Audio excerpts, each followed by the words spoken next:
Bueno, bien, vengo a darles una opinión sobre la iniciativa que acabo de presentar al Pleno de la Comisión Permanente. Los hechos recientes que acreditan el desvío o una estrategia para establecer una ruta de los recursos electorales, de los recursos públicos con beneficios electorales en Veracruz, puso en el debate hechos que son parte de la realidad en el ejercicio del poder en México. Debemos de reconocer que existen gobernantes de todos los partidos políticos que siguen actuando de esta manera. Es una realidad que nos puede constar personalmente, pero que la falta de acceso a la información pública impide que se puedan acreditar los mismos. Así es que las disposiciones legales, las que hoy están vigentes y que derivan del contenido del artículo 134 constitucional, donde se establece la obligación de destinar los recursos públicos de manera imparcial y sin beneficiar a ningún partido político, y donde se establecen las características que debe tener la publicidad gubernamental, no son suficientes. Estimamos nosotros que debe haber una nueva generación de propuestas que involucre a la gente, que involucre a la ciudadanía, para poder construir propuestas de política social, las que requieran las comunidades, las que requieran los segmentos sociales que se pretenda beneficiar, pero que también se involucren en la vigilancia de cómo se ejecutan esos programas, esas líneas de política social, y que se vea de manera muy clara las responsabilidades en que incurran los servidores públicos que estén involucrados en temas de desvío de recursos electorales. Es que es reforma al artículo 134 constitucional que tiene ese propósito. Yo estimo que es el reto de los órganos del Estado mexicano la modernización en el ejercicio del poder. ¿Y cuál debe ser la modernización en el ejercicio del poder? El ejercicio democrático del mismo. Y el ejercicio democrático del mismo es el cumplimiento de la ley. Y no puede haber un desvío mayor que el de beneficiar o el de beneficiarse con los recursos electorales a partidos políticos y a personas en lo individual. Así es que falta una nueva generación de reformas, que es lo que estamos iniciando, pero sobre todo falta la modificación, el cambio de una cultura que ha prevalecido en México, que ha prevalecido hasta hoy en México. Nos preocupa que el gobierno federal no tenga esa visión de que sean todos los integrantes de los órganos del Estado los garantes de que los recursos públicos lleguen a sus destinatarios sin ningún desvío. Así es que es la propuesta que hicimos el día de hoy, que presenté, cuyo contenido seguramente ya ha sido distribuido entre todos ustedes, y por lo cual me presento ante estas cámaras, ante estas cámaras fotográficas y de video, y ante las preguntas las posibles preguntas de periodistas como ustedes. Le va a hacer una Jaime Contreras, asociado del Grupo Imagen. Senador, primero que nada sobre el particular, ¿no se duplica este esfuerzo con respecto a lo que ya está ocurriendo en diputados, en donde se presentó también una idea similar en cuanto al blindaje de los programas sociales?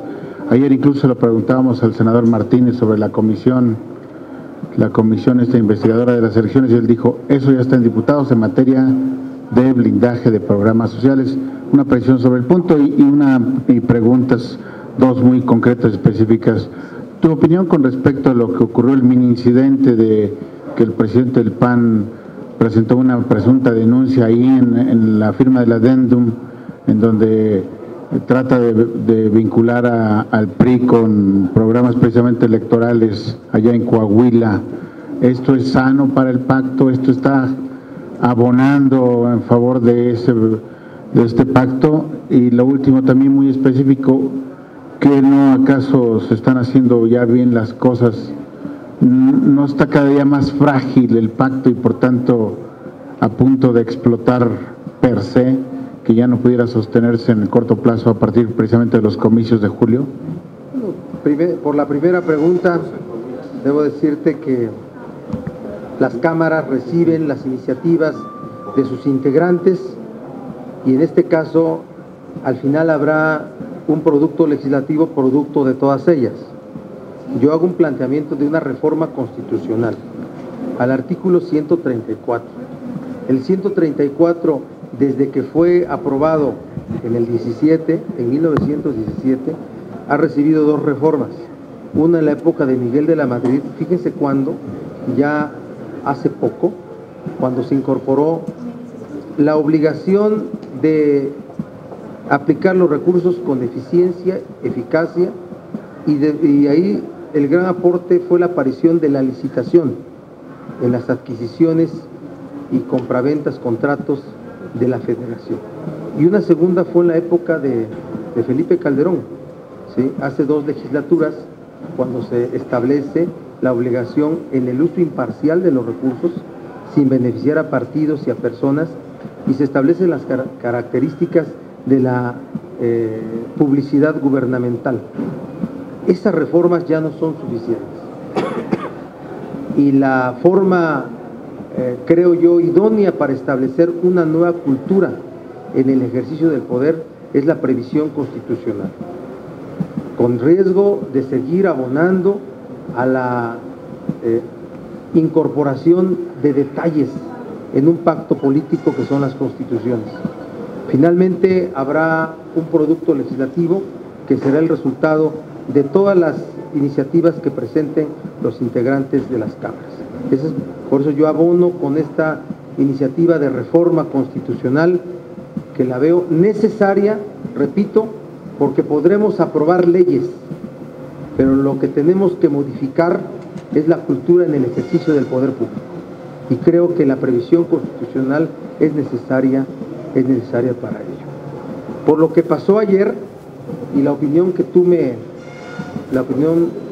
me pides dar sobre la presentación del presidente del PAN sobre una protesta, inclusive con una cartulina, bueno, yo me hice la pregunta cuando lo vi, cuando lo escuché, y me hice la pregunta si hay tal inconformidad y si hay nuevas evidencias del manejo de recursos públicos con fines electorales en otro estado, que nos lleva a pensar que es generalizado, como sabíamos nosotros ha ocurrido.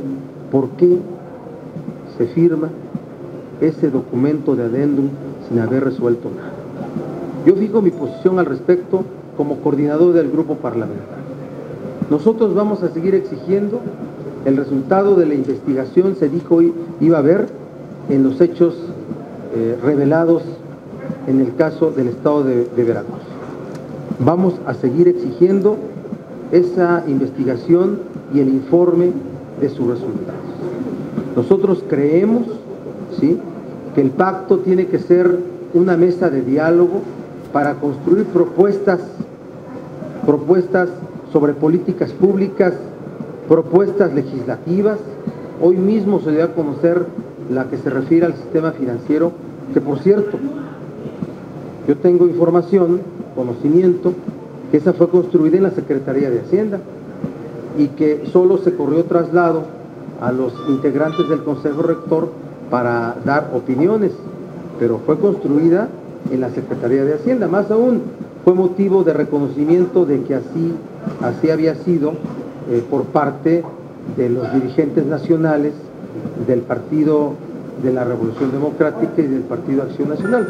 Entonces, yo expreso que nosotros damos nuestra opinión para que prevalezca la mesa de diálogo en la construcción de propuestas. El diálogo se da en el Consejo Rector y se da en las cámaras. ¿Sí? Aquí estamos dialogando para propuestas. ¿O qué no ha sido así en otras legislaturas? Nosotros por eso hoy ni siquiera reclamamos estar en la construcción de las propuestas que está haciendo el Consejo Rector. Nos permite desempeñar nuestra función legislativa de manera más plena, esperar a que lleguen al ámbito del legislativo y aquí debatir, abrirlas, debatirlas y resolverlas. Pero no es frágil, repito mi pregunta, ¿no es frágil ya el propio pacto que se pueda desmoronar de aquí al 7 de julio, senador? Yo creo que está asumiendo el perfil que debe tener esta mesa de diálogo en este momento. ¿Qué va a pasar después de los resultados electorales del 7 de julio? Va a prevalecer la mesa del diálogo. Pero tendrá que verse cuál es el perfil de esa mesa en ese momento. ¿Qué va a pasar si hablo en pospretérito? ¿Qué pasaría si de la mesa del pacto surgiera una propuesta de reforma fiscal que incorporara IVA en medicina y alimentos? ¿Debería ser avalada por el PRD y sus integrantes en el Consejo Rector? Yo creo que no, porque ha sido una posición pública de nosotros. ¿Qué pasaría si se construyera en la mesa del pacto una propuesta de reforma energética que llevara la autorización en la inversión privada en renta petrolera, gas y petróleo? Yo creo que los integrantes del Consejo Rector no podrían avalarla, porque ha sido una posición pública del PRD e inclusive de nuestro dirigente nacional.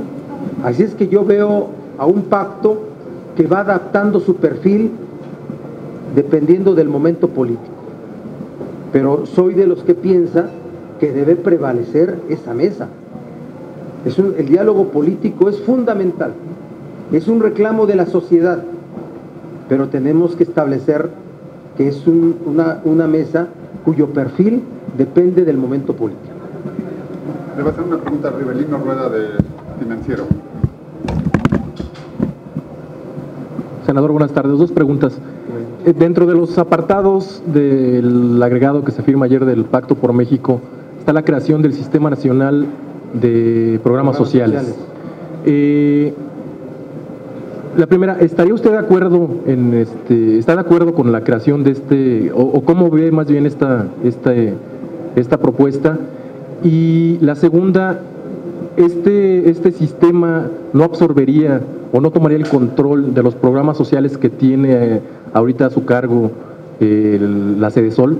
Esa sería mi primera pregunta. Y la segunda, de lo que se plantea sobre reforma política, reforma electoral, se han presentado aquí diversas iniciativas, el PRD, consulta popular, iniciativas, candidaturas ciudadanas, el PAN, segunda vuelta electoral, nulidad si se rebasan los topes de campaña. ¿Cuál es el momento de sentarse a dialogar? ¿Cuáles serían las nuevas propuestas que se presenten? ¿O se van a entrar nuevas propuestas o se van a sentar sobre las iniciativas que ya están en la mesa? Bueno, lo primero, reiterar que los trabajos del Consejo Rector y del Pacto por México no sustituyen la función legislativa en las cámaras. Y nosotros, las que se nos proponga a través de un servidor público con derecho a iniciativa, las analizaremos, pero no nos ajustamos a su contenido. Reitero, el grupo parlamentario del PRD en la Cámara de Senadores no le interesa formar parte de la construcción de esas propuestas. Esperamos a que lleguen a la Cámara y que con las facultades legislativas que tenemos como senadores, poder abrir el debate, poder participar en su discusión y en su aprobación. Eso es lo que te puedo decir de manera general y que abarca todo ello, todo el ámbito que pueda construirse en otro lado y que llegue vía iniciativa por alguien que tenga el derecho para presentarlo.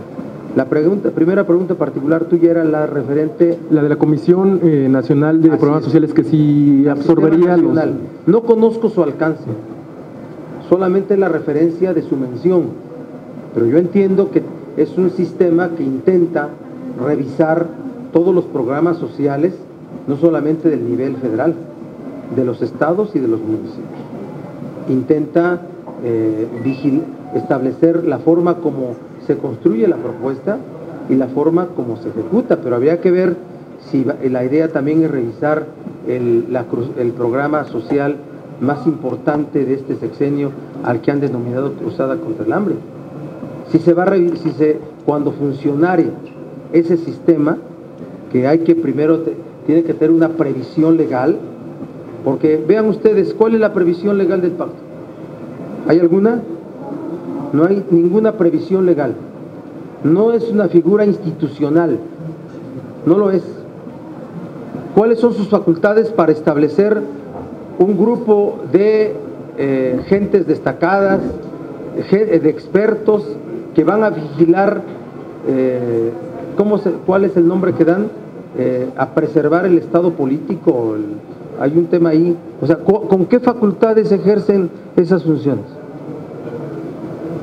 El Sistema Nacional de Programas Sociales tendrá primero que tener una previsión legal para ejercer funciones.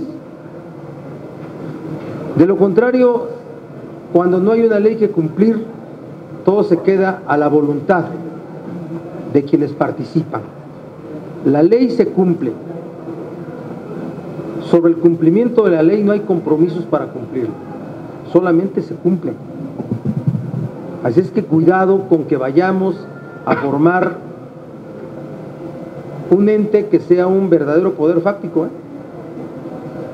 ¿Cuáles son los poderes fácticos? Son grupos de interés que, sin tener una previsión legal, ejercen una enorme influencia en un sector. ¿Verdad que sí? No es porque hay una definición en el diccionario, pero podría ser eso. Así es que hay que darle una previsión legal a todo este esquema de propuestas que están saliendo del Pacto por México. Yo desde el Senado me asumo como dialogante, como pactista. Claro que mi obligación es el cumplimiento de la función constitucional de legislar. Y la otra es el tema de reforma política. Reforma política, reforma electoral.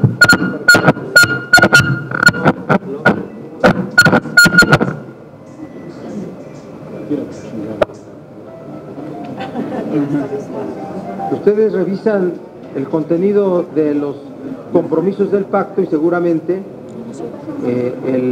la mesa de diálogo construirá o desarrollará esos acuerdos. Seguramente es el contenido de la reforma política que se está pensando desde esa mesa. Para mí, la reforma política que tenemos que alcanzar y construir es la que tiene que ver con impedir o regular el dinero en la política y en la competencia electoral. Ese es el sentido de una reforma política para la izquierda. Y desde luego recuperar la ciudadanización de los órganos electorales desde el IFE hasta la casilla electoral. Y que tenga como propósito el siguiente elemento: elecciones equitativas.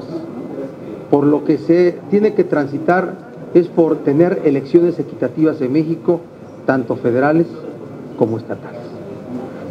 Hablaba el lunes de que este paquete de reformas podría entrar en periodo extraordinario. ¿Se refiere a estas reformas? ¿Podrían entrar estas reformas? Se anunció ayer que se van a construir en esa mesa de diálogo una propuesta de reforma política y seguramente vendrá, yo espero, antes, vean nada más esto, antes de que desahoguemos la reforma fiscal y hacendaria y la reforma energética.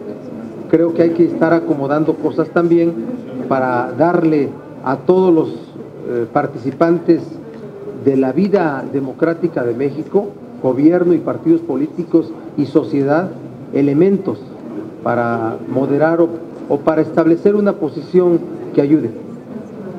Gracias. Claudia Flores, le va a hacer la pregunta. Buenas tardes, senador. En realidad son dos. Una, la ruta que va a seguir esta reforma financiera que se plantea hoy, ¿sí le parece benévola por esta cuestión de más créditos y más baratos? Y finalmente, ¿ve usted un periodo extraordinario en ese tema? Uno, y dos, una opinión acerca de las manifestaciones de los docentes. En este momento rodean las instalaciones del Senado. ¿Qué le dice usted? Primero, la reforma al sistema financiero es una reforma de la Secretaría de Hacienda. No participamos en su construcción, no la conocemos. Ahora que se distribuya el contenido, estudiaremos sobre ella y nosotros tenemos la posición de generar los mejores productos legislativos, lo repito, abriremos el debate. La siguiente semana nosotros ya tenemos un primer encuentro con la Facultad de Economía de la UNAM. Estoy buscando una reunión con la Asociación Nacional de Banqueros. Estableceremos mecanismos de mesas de trabajo con la propia Secretaría de Hacienda. Vamos a dar nuestra opinión sobre esta reforma construida en la Secretaría de Hacienda una vez que la conozcamos. Lo segundo, yo no la veo para un periodo extraordinario, la veo para el siguiente periodo ordinario en el segundo año de ejercicio. ¿Estas reuniones a las que se refiere está hablando que van a ser con los legisladores del PRD o los de la permanente? Los legisladores del PRD. La permanente no tiene facultades de legislar. No, me refiero a los encuentros previos. Nosotros ya tenemos para miércoles o jueves, la reunión con la Facultad de Economía y estoy buscando al nuevo presidente de la Asociación Nacional de Banqueros y he hablado el día de ayer con el secretario de Hacienda para poder establecer mesas de trabajo en este asunto, ¿sí? Y respecto del sitio que ahorita ejercen maestros manifestantes, se ha nombrado una comisión que va a recibirlos. Sé que su propósito es que se reciba un pliego petitorio en el mejor de los tonos, mejor de los diálogos, y esperamos que así se desahogue este planteamiento. Pero están dispuestos a retractarse en lo que ya aprobaron en la reforma constitucional, que al parecer es la demanda de ellos. No, bueno, eso es una reforma que va a tener que completarse. Lo aprobado en la reforma constitucional ya es ley vigente y estamos construyendo la reforma secundaria y va a ser una reforma completa. Hay que establecer el diálogo para que las reformas a la ley secundaria en materia educativa sirvan como un instrumento legal, pero también como un instrumento político. Y poder establecer dos reglas muy claras.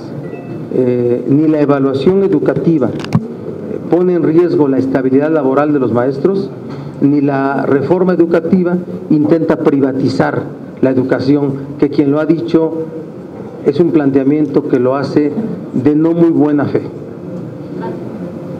Angélica Mercado. Senador, regresando al tema de la reforma al artículo 134, preguntarle si es porque no le tienen confianza a que los compromisos queden solamente plasmados en el pacto o cuál es la condición para que la presente. Bien, yo diría que el cumplimiento de la ley no es de compromisos, es de acatamiento de su contenido. Y desde luego que finalmente la ley la cumplen las personas, hombres y mujeres, pero yo por lo que estoy es por instalar una nueva cultura en el ejercicio del poder público, una cultura que corresponda a que los recursos públicos, en ese ámbito, el de los recursos públicos, no tengan más destino que los que la ley prevé. Así es que por eso para mí fue importante presentar una propuesta de reforma constitucional. Vea, estoy explicando el sentido. Lo importante es una previsión constitucional porque lo que requerimos es una nueva cultura en el ejercicio del poder. El gran reto de los órganos del Estado y de los servidores públicos que los componemos es la modernización en el ejercicio del poder. No se puede entender de otra forma ya. Gracias, senador. Es todo, señor. Gracias, gracias.